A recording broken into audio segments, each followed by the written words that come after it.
Bismillahirrahmanirrahim. Salam alaikum wa rahmatullahi wa barakatuh.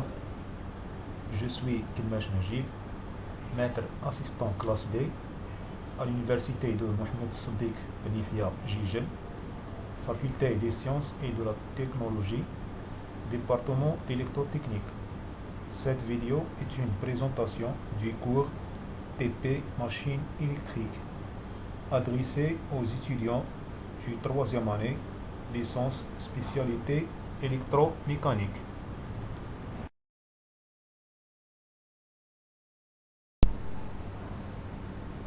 Ce cours est organisé comme suite. On commence par une introduction. Le TP1, c'est le transformateur monophasé. Dans le deuxième TP, c'est la machine à courant continu en fonctionnement génératrice. Le troisième TP, c'est la machine à courant continu en fonctionnement moteur. Le quatrième, c'est la machine synchrone. Et on termine par le moteur asynchrone. Les travaux pratiques sont essentiels dans la formation des étudiants en génie électrique, enrichissant leur compréhension théorique par une expérience pratique. En manipulant du matériel réel comme des générateurs et des transformateurs, les étudiants acquièrent des compétences théoriques cruciales, tout en renforçant leur compréhension des principes théoriques. Ils apprennent à relier des concepts abstraits à des situations concrètes et à analyser rigoureusement les données expérimentales. De plus, les TP développent des compétences transversales telles que la communication, le travail en équipe, la gestion du temps et la résolution des problèmes complexes. Maintenant, on commence par le TP du transformateur monophasé. Au terme de ce TP, vous serez en mesure de connaître la construction d'un transformateur monophasé, comprendre le fonctionnement du transformateur monophasé, savoir calculer les paramètres du schéma électrique équivalent du transformateur monophasé en réalisant des essais à vide et en court-circuit, savoir calculer le rendement du transformateur monophasé à partir des résultats d'un essai en charge en utilisant la méthode directe et la méthode des pertes séparées. Un transformateur est un dispositif statique qui convertit l'énergie électrique alternative d'une tension à une autre, tout en maintenant la même fréquence grâce à l'induction électromagnétique. Il joue un rôle crucial dans la distribution et le transport de l'énergie en ajustant la tension selon les besoins, réduisant les pertes d'énergie sur de longues distances et assurant la sécurité en isolant électriquement des circuits d'entrée et de sortie. Son étude est fondamentale en génie électrique pour comprendre et maîtriser la conversion et la distribution de l'énergie.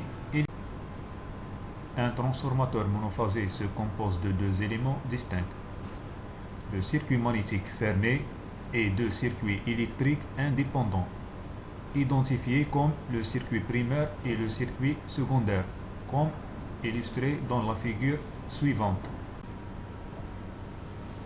Concernant le principe de fonctionnement du transformateur monophasé, il fonctionne grâce à l'induction électromagnétique pour transférer de l'énergie électrique entre deux circuits.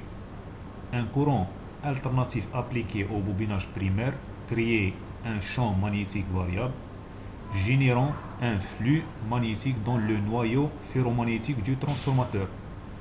Ce flux induit une tension alternative dans le bobinage secondaire conformément à la loi de Faraday sur l'induction électromagnétique. Un transformateur peut être symbolisé par l'un des deux symboles illustrés dans la figure suivante. Un transformateur est qualifié de parfait lorsqu'il atteint un rendement de 100%, c'est-à-dire qu'il ne génère aucune perte d'énergie suivante. Contrairement à un transformateur idéal, un transformateur réel présente des résistances non négligeables dans ses enroulements, engendrant ainsi des pertes par effet Joule.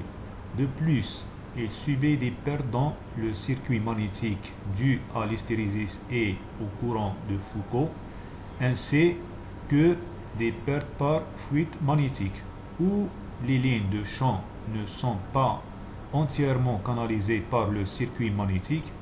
Ces caractéristiques contribuent à un rendement inférieur à 100% pour le transformateur réel. Le schéma équivalent du transformateur réel est illustré dans la figure suivante. On passe maintenant aux essais réalisés dans le transformateur monophasé. La table ci-dessous récapitule les appareils qui exigent les manipulations. Dans l'essai à vide, le primaire est alimenté sous sa tension nominale, le secondaire est laissé en circuit ouvert. En utilisant des appareils de mesure, nous relevons les valeurs du courant, la puissance active et réactive au primaire et la tension au secondaire. Concernant l'essai en court-circuit, le secondaire est court-circuité à l'aide d'un ampèremètre, tandis que le primaire est alimenté avec une tension très réduite jusqu'à ce que le courant secondaire atteint sa valeur nominale.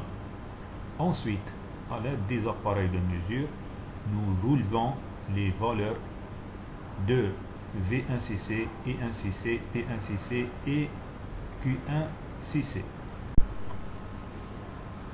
Dans l'essai en charge, le primaire est alimenté sous sa tension nominale, tandis que le secondaire est connecté à une charge.